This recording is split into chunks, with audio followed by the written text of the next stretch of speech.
दोस्तों मैं काफ़ी मतलब यूट्यूब पे देख रहा हूँ कि काफ़ी लोग वीडियो बना रहे हैं, ऐसे बोल रहे हैं कि इंटरनेट सेल करके आप महीने का 10,000 से 15,000 कमा सकते हैं। तो आज मैं इसके बारे में बात करूँगा और मैंने भी इंटरनेट सेल करके कितना कमाया हूँ, कितना मुझे खर्च हुआ है, वो भी मैं आपको बताऊँगा। इस इस रिगार्डिंग आपको बहुत सारे वीडियो मिलेंगे जो बताया जाएगा कि आप इंटरनेट सेल के महीने का 10,000 से 5,000 कमा सकते हैं। तो मैं आपको आज बताऊँगा कि एक आईपी एड्रेस से मतलब एक आपका इंटरनेट कनेक्शन से महीने में कितना कमा सकते हैं। वो सभी आपके ऊपर है। आप कौन-सा ऐप यूज़ कर रहे हैं? आपके एरिया में सबसे ज़्यादा जो मतलब आईपी यूज़ हो रहे हैं, वो कौन-सा ऐप के हैं? इसमें बहुत सारे ऐप हो सकते हैं। सबसे पहले पॉन्स डॉट ऐप हो सकते हैं और अर्ननेट भी हो सकते हैं, हनीगेन भी हो सकता है, अर्न एफएम भी हो सकता है, रिपॉकेट भी हो सकता है और बहुत सारे हैं। तो मैं ये कहूँगा कि आप एक ही आपके इंटरनेट कनेक्शन पे आप कम से कम 5 या 6 ऐप यूज़ करें और देखें कि सबसे ज़्यादा अर्निंग किस एप्लीकेशन में हो रही है। अब मान लीजिए कि मैं यहाँ पे जो मेरा एरिया है वहाँ पे के हिसाब से मेरा जो अर्निंग होता है ज़्यादातर आप यहाँ पे देख सकते हैं कि 4 डेज़ में ये $0.73 हुआ है। तो ये क्या है कि कभी-कभी ज़्यादा भी हो जाता है, कभी-कभी कम होता है। लेकिन मेरा मिनिमम जो पे आउट मिला यहाँ से 5 से 6 मिनिमम 5 से 6 मिल जाता है महीने का इससे। अब मान लीजिए आपका जो रिचार्ज हो रहा है वो ₹350 का कर रहे हैं अगर आप फ़ोन से कनेक्ट किए हुए हैं तो। अगर आप जियो फाइबर करते हैं तो आपके लिए बहुत अच्छा होगा क्योंकि जियो फाइबर में कम कनेक्शन थोड़ा स्टेबल रहता है और इसमें अर्निंग का भी थोड़ा चांस रहता है ज़्यादातर। तो अभी जियो फाइबर का जो रिचार्ज चल रहा है वो भी ₹400 भी से भी शुरू है। तो फिलहाल मैं 6 महीने का कर रखा हूँ। तो उसमें मुझे ₹2100 देना पड़ा था। आप यहाँ पे देख सकते हैं कितना हो रहा है ₹2100 यानी ₹300 डिस्काउंट मिला था मुझे। टोटल ₹2100 मुझे रिचार्ज किया था मैंने, वो भी 6 महीने का है। ₹300 मुझे बचा था। तो अगर आप कौन सा कनेक्शन यूज कर रहे हैं जैसे मैं तो फिलहाल जियो फाइबर यूज कर रहा हूँ। जियो एयर फाइबर है जो वायरलेस कनेक्ट होता है टावर के थ्रू। वो मैंने हाल ही में इसका कनेक्शन कराया। आप यहाँ पे देख सकते हैं मैंने इंटरनेट से कनेक्ट किया हुआ हूँ क्योंकि इंटरनेट से क्या होता है कि आप यहाँ पे देख सकते हैं जियो फाइबर का क्या आ रहा है एयर फाइबर का क्या आ रहा है। इंटरनेट से क्या हमको फायदा मिलता है कि इंटरनेट से कनेक्ट करने से हमारा जो कनेक्शन है ना स्टेबल रहता है। फिलहाल मैं आपको स्पीड दिखाता हूँ मेरा स्पीड कितना है।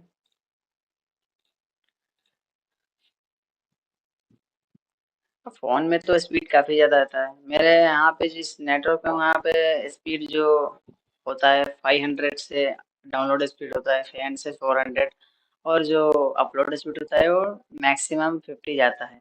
तो हमारा सबसे इम्पोर्टेंट होता है ये डाउनलोड स्पीड इम्पोर्टेंट नहीं होता है क्योंकि ये डाउनलोड है जो हम डाउनलोड कर सकते हैं उतना स्पीड है मतलब मूवी वगैरह कुछ भी डाउनलोड करते हैं उसका है वीडियो वीडियो कुछ देखते हैं उसका स्पीड होता है। सबसे महत्वपूर्ण हमारा होता है ये अपलोड स्पीड यहाँ से भेजना।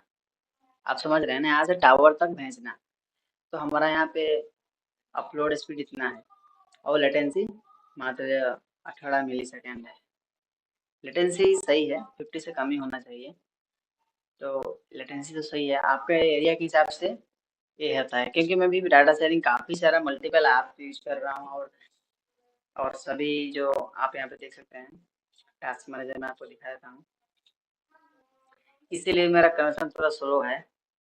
आप यहाँ पे देख सकते हैं यहाँ पे 3% नेटवर्क 31 Mbps ये हमारा माइक्रोसॉफ्ट का ये ब्राउज़र है वो ले रहा है और ये मिनिमम लैब भी है मिनिमम लैब जिसमें 0.1 Mbps पर सेकंड जा रहा है। तो ऐसे में कभी कभी ज़्यादा होता भी है यहाँ पे देख सकते हैं पर सेकंड इतना मुझे एमबी यहाँ से ट्रांसफ़र हो रहा है डाउनलोड हो रहा है अपलोड हो रहा है वो भी नहीं कह सकते हैं। तो ये ऊपर नीचे ज़्यादा ज़्यादा रहता है तो इसलिए स्पीड भी कभी स्लो हो जाता है। आप यहाँ देख सकते हैं 30 to 30 आ रहा है। ऐसा ही है अगर कभी ट्रैफिक कम रहता है तो स्पीड थोड़ा कम हो जाता है। अगर ट्रैफिक ज़्यादा होता है तो ये स्पीड थोड़ा कम होता है ट्रैफिक नहीं रहता है तो स्पीड ज़्यादा हो जाता है। ऐसा ही है। तो कोशिश करें कि आप जियो फाइबर का जियो फाइबर या एयर फाइबर आपके एरिया में जो भी है वो इंटरनेट से कनेक्ट करें, क्योंकि वायरलेस में थोड़ा कनेक्शन है थोड़ा वीक हो जाता है कभी कभी, इससे थोड़ा दिक्कत होता है। और आपको ज़्यादा अर्निंग करने के लिए आपको ये भी करना पड़ेगा, आपका जो पीसी या फ़ोन है वो क्या है कि 24 आवर कनेक्ट रहना चाहिए, 24 आवर रनिंग रहना चाहिए। ऐसा नहीं कि हाँ 2-3 घंटा बंद कर दिया। तो पीसी में कुछ सेटिंग के बारे में आपको बता दूंगा। आपको सेटिंग में क्या करना है कि जो स्लीप मोड होता है ना उसको आप नेवर पे सेट कर लेना है।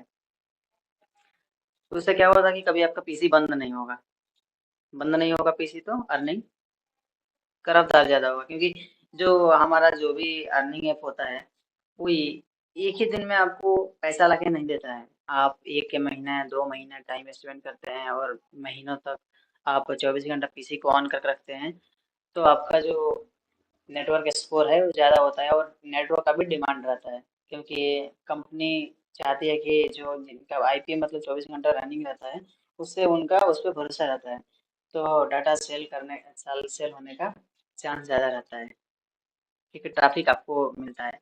और हनीगन में आपको एक बता दूं, यहाँ पे हनीगन में कंटेंट डिलीवरी मेरा फिलहाल यहाँ पे अवेलेबल नहीं है मेरे एरिया में। तो शायद अगर आपका कंटेंट डिलीवरी इनेबल है तो आपसे इससे बहुत अच्छी कमाई हो सकती है, क्योंकि कंटेंट डिलीवरी में क्या होता है एमबी जो आपका डाटा ज़्यादा यूज होता है, जिससे अर्निंग भी ज़्यादा होता है। तो मेरा आप देख सकते हैं एक दिन का जो मेरा अभी यहाँ पे 600, एक दिन में 1 जीबी मुझे सेल हो जाता है। तो टोटल मिला के देखूँ तो मैं आपको दिखाता हूँ एक महीना में मेरा कितना डाटा सेल हुआ है। अभी 1 वीक ही हुआ मुझे कनेक्शन लगाकर, तो अभी देख लेते हैं 1 वीक में कितना डाटा यूज हुआ है। यहाँ पे देखते हैं 45 जीबी, 40.5 चले वो 39 जीबी यूज हो चुका है, यानी 45 जीबी डाटा यूज कहाँ कहाँ हुआ है ये भी आप देख सकते हैं। ये नेट अपडेटर 32 है, ये आपका अर्न ऐप का है। और ये आपका ब्राउज़र है माइक्रोसॉफ्ट का, उसका है 12 जीबी लिया है इन्होंने। और अप्रोक माइनिंग आपको पता है, अप्रोक माइनिंग 8 जीबी लिया है। और ये जियो स्पेयर और सभी है हनीगन में क्या जितना भी डाटा शेयरिंग है वो थोड़ा ये केवल आपका 1 वीक का है। तो 1 वीक में इतना हुआ है तो आप महीने का लगा सकते हैं कितना डाटा यूज हो सकता है। कभी ज़्यादा होता है मेरे हिसाब से, मेरा जो डाटा यूज हुआ है वो 300 से 350 जीबी महीने का यूज हो जाता है। आपको तो पता है जियो फाइबर अनलिमिटेड होता है, लेकिन उसका भी एक एफबी लिमिट होता है, 1000 का होता है। तो अगर महीने का आज हफ्ते का 45 जीबी हो रहा है तो महीने का देखें तो 180 जीबी हो रहा है, लेकिन मेरे हिसाब से 350 हो जाता है, मैंने देखा हूँ। तो मैंने आपको आपका मेरा मिनी पीसी जो है मैं आपको उसका दिखा देता हूँ कि महीने में कितना सेल हुआ है।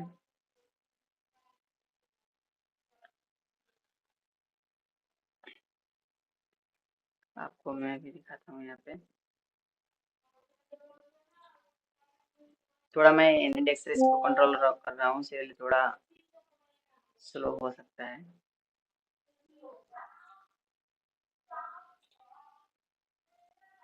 सॉरी मैंने कहाँ क्लिक कर दिया।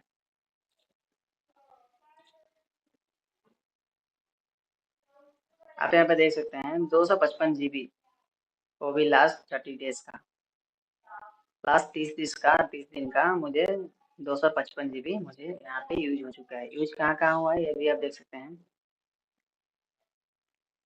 एक क्रोम में क्या कि मैंने क्रोम में ज़्यादा एक्सटेंशन रखा हूँ, आप यहाँ पे देख सकते हैं।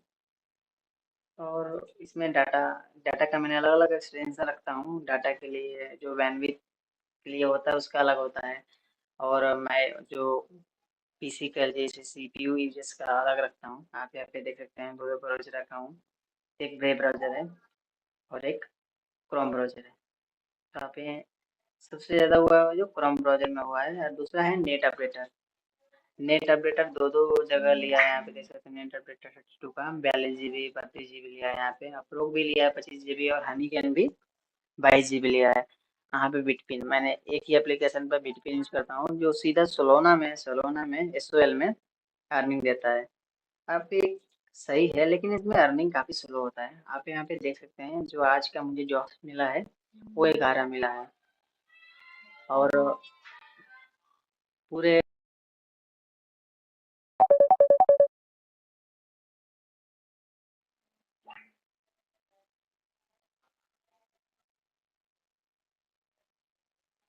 काफ़ी कम है, 0.004 एसओएल। तो यहाँ पे ये इसी में दिखा रहा है, यहाँ पे देख सकते हैं काफ़ी कम है, लेकिन डाटा ज़्यादा यूज़ होता है।